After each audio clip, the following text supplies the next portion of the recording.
Hello friends, welcome back to my channel. तो आज के इस वीडियो में हम लोग BEGC 108 British literature 18th century का elegy written in a country churchyard by Thomas Gray को एक्सप्लेन करेंगे बहुत ही डीपली और अच्छे वे में, ताकि आप लोगों को समझ में आ जाए और आप लोग एग्ज़ाम में अच्छे से लिख कर आए। तो चलिए स्टार्ट करते हैं। तो फर्स्ट ऑफ ऑल हम लोग elegy written in a country churchyard का थीम यानी मेन आइडियाज समझ लेते हैं कि इसमें क्या बोल रहा है। तो मेन आइडियाज है इसका, death is equal for all, rich and poor would die. मतलब डेट सबके लिए बराबर है, चाहे वो इंसान रिच हो चाहे पुअर हो, सबको डेट आएगी।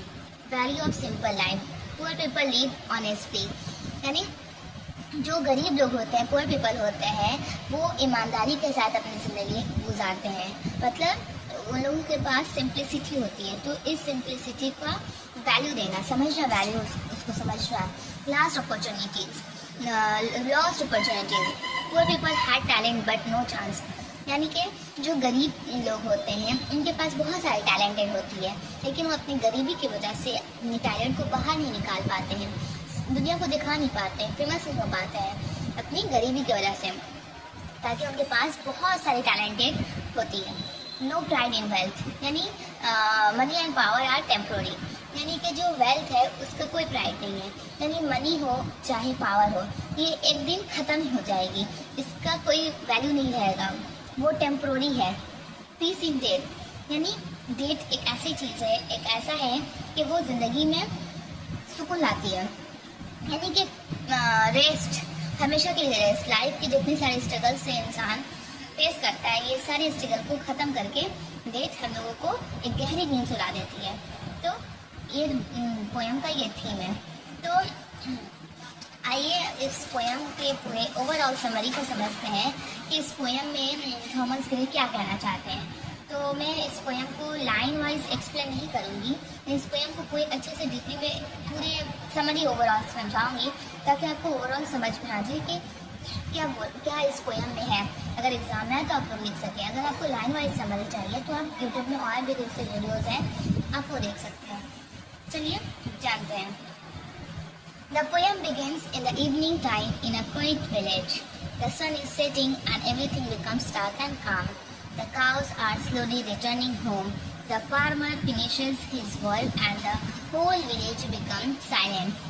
Only the poet is left alone in the churchyard, graveyard. ठीक है। तो पोएम की शुरुआत होती है शाम के वक्त से, जो गांव में पूरी खामोशी छाई हुई है, शाम का वक्त है, सन भी ढल रहा है, सब कुछ सुकून में आ रहा है, डार्क में हो रहा है। वहाँ काउस स्लोली अपने घर को जा रहे हैं, फार्मर भी अपने काम को फिनिश करके अपने घर की तरफ जा रहे हैं। एंड पूरा विलेज जो है एक शाम के वक्त में जैसे साइलेंट हो जाता है ना गांव में, शाम होते ही पूरा सब कुछ साइलेंट, सब कोई अपने घर में चले जाते हैं।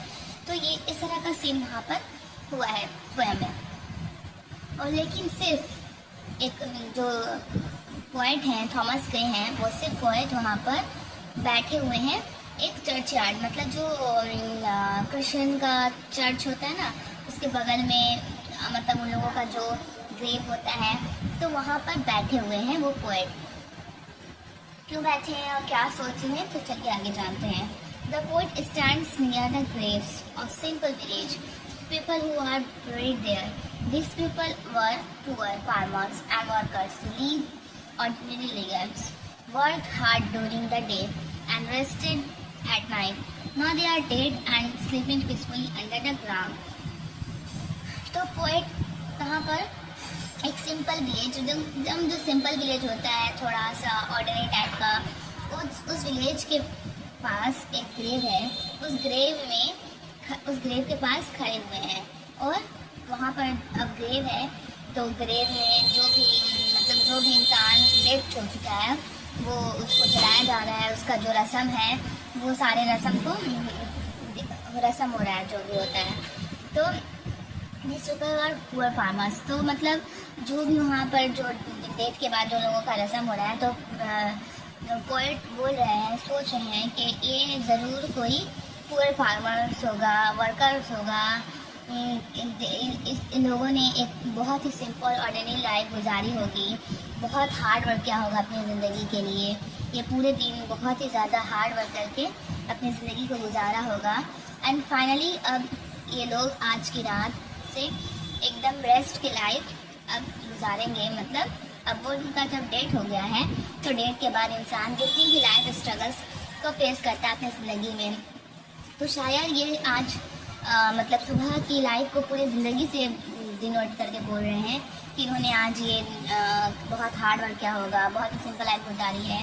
और आज रात मतलब अब जो पूरी रात वो अब रेस्ट की लाइफ गुजारेंगे, मतलब सो के रहेंगे पूरे गहरी नींद में। अब वो लोग दे आर डेड, मतलब अब मर चुके हैं वो, और फाइनली वो पीसफुली इस ग्राउंड के अंदर सोएंगे आराम से।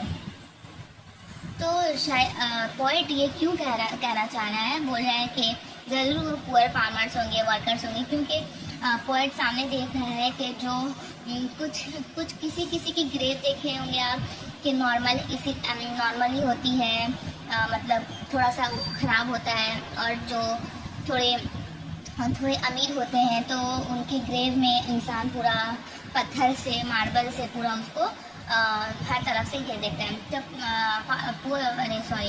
पोएट ये सोच रहे हैं कि हाँ, यहाँ पर भी वो एक्सप्लेन कर रहे हैं कि ये हो सकता है ज़रूर ये गरीब का ही ग्रेव यार्ड हो जो हार्ड वर्क करता है फार्मर से, और जो जिसमें टाइल्स और मार्बल लगा हुआ है जिस ग्रेव में, ये ज़रूर कोई अमीर का ही होगा, है ना। The poet says that rich and powerful people should not feel proud of themselves. तो द पोएट कह रहे हैं कि रिच और पावरफुल पीपल जो हैं उन लोगों को खुद के ऊपर बहुत ज़्यादा प्राउड फील नहीं करना चाहिए। क्यों नहीं करना चाहिए कि death comes to everyone, rich और poor, no one can escape death. He also says we should not laugh at poor people because they did not become famous. They did not get chance in life like rich people. तो और साथ में ये कह रहे हैं कि जो भी पावरफुल पीपल हैं, रिच पीपल हैं, उन लोगों को खुद के ऊपर बहुत ज़्यादा प्राउड फील नहीं करना चाहिए कि वो रिच हैं, वो पावरफुल हैं। क्यों नहीं करना चाहिए? क्योंकि डेट जो है, मौत जो है, एक दिन सबको आनी है, चाहे वो अमीर हो चाहे वो गरीब हो। मौत से कोई भी भाग नहीं सकता है। वो और कहते हैं कि हम लोगों को पुअर पीपल के ऊपर हंसना नहीं चाहिए, उनका मजाक नहीं उड़ाना चाहिए कि वो फेमस नहीं हो पाए, विदाउट फेमस, विदाउट रीच वो इस दुनिया से चले गए, और उन लोगों को चांस नहीं मिल पाया अमीर होने का, अपनी क्वालिटी को, अपनी इनर क्वालिटी को बाहर लाने का उन लोगों को चांस से मिल पाया। तो इसके ऊपर हंसना नहीं चाहिए, क्योंकि वो तो अमीर से ज़्यादा एक अच्छी लाइफ गुजार के गए हैं। जो अमीर होते हैं उनके ज़िंदगी में बहुत वो लोग मतलब ईमानदारी के साथ ज़िंदगी नहीं गुजारते हैं, करप्ट होते हैं। लेकिन यहाँ पे पोएट बोल रहे हैं कि नहीं, जो गरीब होते हैं वो लोग ईमानदारी के साथ अपनी ज़िंदगी गुजारते हैं, ना उनकी ज़िंदगी में करप्शन होती है, ऑनेस्ट होते हैं वो लोग। तो इस तरह से poet rich and poor people को बता रहे हैं कि कैसे पुअर पीपल अपनी ज़िंदगी को बहुत ही सुकून, स्ट्रगल होती है लेकिन वो लोग ऑनेस्टली वो अपनी लाइफ बहुत ही ऑनेस्ट तरीके से गुजारते हैं। The poet imagines that some of these dead villagers might have had great talent. The poet जो है इमेजिन कर रहे हैं कि कुछ जो यहाँ पर डेड विलेजर्स हैं, जो गांव के जो लोग यहाँ पर मर चुके हैं, हो सकता है ज़रूर ये लोग के पास बहुत बड़ी टैलेंट हो। Maybe one could have been a great poet like John Milton or a great leader like Oliver Cromwell, but because they were poor, they never get education or opportunity, so their talents remain hidden. तो बोल रहे हैं जो इस village के graveyard में जो death हो चुके हैं, सोए हुए आराम से, लोगों के पास हो सकता है बहुत बड़ी टैलेंटेड हो सकता है उनकी टैलेंट छुपी हुई है। हो सकता है इसमें से कोई बहुत बड़ा लीडर बन सकता था जॉन मिल्टन की तरह, कोई पोएट हो सकता था जॉन मिल्टन की तरह, कोई ग्रेट लीडर हो सकता था ऑलिवर क्रोमवेल की तरह। लेकिन क्यों नहीं हो पाए? क्योंकि बिकॉज वो लोग गरीब थे, वो लोगों को एजुकेशन हासिल करने का मौका नहीं मिल पाया, और उन लोगों के पास वो अपॉर्चुनिटी नहीं थी कि वो एजुकेशन ले पाए, बिकॉज वो अपनी गरीबी में फंसे हुए थे। उनको कल की चिंता थी कि वो कल क्या गिज़ा अनाज लेंगे अपने लिए। तो so their talents remain hidden. तो बस वो वर्क हार्ड में, स्ट्रगल्स में और ऑनेस्ट लाइफ गुजारे, सिंपल लाइफ गुजारे। इस तरह से वो अपने टैलेंट को नहीं बाहर दिखा सके और ये सारे अपॉर्चुनिटीज़ उनको नहीं मिल पाए। सो डैट वो लोग एक सिंपल लाइफ गुजार कर, ऑनेस्ट ज़िंदगी गुजार कर इस दुनिया से चले गए without expose her his talent. Even though they did not become famous, they also did not come in big grants. Their simple life kept them away from corruption, greed and violence. So in a way, their life was peaceful and honest. Even though यहाँ तक ये बच्चे ये भी बोल रहे हैं कि वो लोग क्या है, फेमस नहीं हो पाए, और वो लोग ना ही तो फेमस हो पाए, ना ही कोई बहुत बड़ा क्राइम्स उनके जरिया हो पाया। Their simple life kept away from corruption. उनका जो एक सिंपल लाइफ था, बहुत ही सिंपल लाइफ, उनको करप्शन से, ग्रीड से, वायलेंस से उनको हटा के रखा था। ये सारी चीज़ों से उनको दूर रखा था और एक सिंपल लाइफ दिया था उनकी गरीबी ने उनको, और वो बहुत ज़्यादा ऑनेस्ट होते थे। So in a way their life was peaceful and honest. So तो ये सब की वजह से उनकी लाइफ बहुत ही पीसफुल और ऑनेस्ट गुजरी है। The poet then thinks about himself, one day he will also die and be buried like these villagers. तो पोएट फिर सोचने लगते हैं खुद के बारे में कि एक दिन वो भी इस दुनिया से चले जाएंगे, और इसी तरह से गांव के दूसरे लोग आकर मतलब उनको देखेंगे कि हम यहाँ पर मतलब इस ग्रेवयार्ड में हैं, इस तरह से मेरा भी रस्म हो रहा है। someone may come and ask about him. और फिर कुछ लोग आएंगे मेरे बारे में पूछेंगे। The poet imagines a villagers describing him. तो पोएट हम फिर से इमेजिन करते हैं विलेजर्स को, वो डिस्क्राइब कर रहे हैं खुद को खामोशी के साथ। Thoughtful person who used to walk alone and think deeply about life. खुद को वो विलेजर्स के सामने सोचते हैं कि हम खुद को डिस्क्राइब कर रहे हैं कि वो पर्सन है ये जो बहुत ही ज़्यादा वो अलोन रहते हैं, वॉक करते हैं, खुद के बारे में डीपली मतलब ज़िंदगी के बारे में डीपली सोचते हैं। मतलब जो ग्रेवयार्ड पर कुछ कोटेशन वगैरह इनको लाइन लिखा रहता है ना किसी के बारे में जो लोग लिखते हैं, तो ये खुद ही अपने बारे में कि उनके ग्रेवयार्ड पर क्या लिखा जाएगा वो खुद ही इस पोएम में सोच लेते हैं। At the end, the poet writes his own epitaph, words written on a grave. है ना, हम जो बोले आपको, ये खुद ही अपने लाइफ ग्रेव पर जो एपिटाफ होता है खुद ही सोच लेते हैं एंड में इस पोएम के कि क्या लिखेगा, ग्रेव पर क्या लिखाना चाहिए। He says he was an unknown person.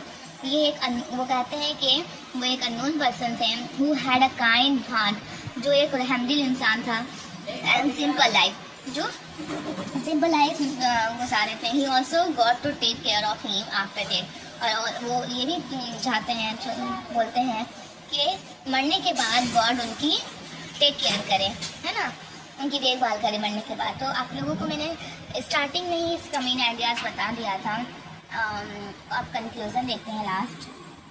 इलेगी written in a country churchyard is a thoughtful and emotional poem, है ना। जो ये पोएम है बहुत ही ज़्यादा थाउटफुल है, सोचने वाली है, और एक इमोशनल पोएम है। मतलब जो इंसान बहुत ज़्यादा सोचता है, थाटफुल होता है और थोड़ा जो इमोशनल होता है, वो ही इस पोएम को और अच्छे से समझ पाएगा। It teaches us to respect common people. ये सिखाता है कि कॉमन पीपल का हम लोगों को क्या करना चाहिए, रिस्पेक्ट करना चाहिए, अवॉइड प्राइड। और हम लोगों को बहुत ज़्यादा प्राइड, मतलब जो हम सब अमीर लोग होते हैं बहुत प्राइड करते हैं अपनी दौलत को लेकर, किसी भी चीज़ को लेकर, तो उनको प्राइड नहीं करना चाहिए। And understand that death is the final truth of life. और ये समझना चाहिए कि डेथ यानी मौत आखिरी मतलब फाइनल है, वो एक दिन आने सबको, यही ज़िंदगी का सच है। The poem gives a message of equality, simplicity and humanity. The poem जो है क्या मैसेज देता है कि इक्वालिटी करो, सिंप्लिसिटी के साथ रहो एंड ह्यूमैनिटी के साथ रहो। तो उम्मीद है आप लोगों को मैंने अपनी तरफ से बहुत अच्छे से समझाया है। तो कमेंट करके ज़रूर बताएं कि आप लोगों को और किस टॉपिक पर वीडियो चाहिए, और अगर आप लोग इस नोट्स को आप लोग उतार सकती हैं, मेरे खुद के हैंड रिटन नोट्स हैं, तो एग्ज़ाम में आप लोगों की बहुत हेल्प हो जाएगी, आप लोग उतार लें। और अगर आप लोगों को कुछ डाउट है तो प्लीज़ कमेंट करके बताएं कि मैंने कैसे एक्सप्लेन किया। और ये मेरी भी इनर क्वालिटी है कि मैं, हो सकता है कि मैं भी हूँ, ये मेरी इनर क्वालिटी आप लोग मेरी हेल्प करें मेरी भी क्वालिटी को बाहर लाने के लिए। Thank you so much.